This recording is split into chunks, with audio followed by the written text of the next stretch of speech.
and members of the Senate, to include Republicans. It is quite disturbing to me that they would not stand up in support of men and women as they are engaged in a combat operation. We need to have men and women in the House and Senate that have been in uniform. If you think about going back 50 some odd years, 70 to 73% of the people that were serving on Capitol Hill had all taken an oath to support and defend the Constitution in uniform. That number now is down to about 18 to 19%. And that has an incredible effect on the policies because the number one responsibility of the government is to keep you safe, domestically and nationally. And we're not doing a good job with that. And so why would I support someone like a Don Brown? Because he's had the uniform on. Don Brown and I got to meet on the case of a young man by the name of Clint Lawrence. Because during the Obama administration, the rules of engagement that we put on our young men and women in combat were in cities.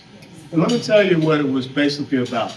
You could not fire upon the enemy until they fired upon you. And anybody that has ever been in a combat firefight, I will tell you, in the first 2 to 3 seconds, someone's going to die. I would rather them die than give them the initiative to be able to cause our young men and women to die. And that's exactly what happened in the case of Clint Lawrence.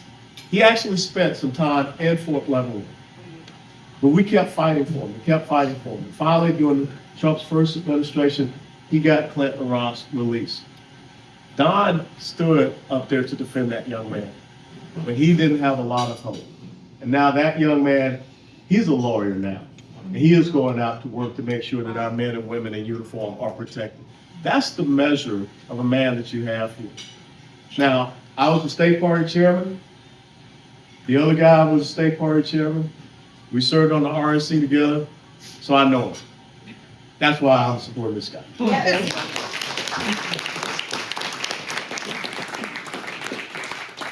So I will tell you that, some people talk about David and Goliath.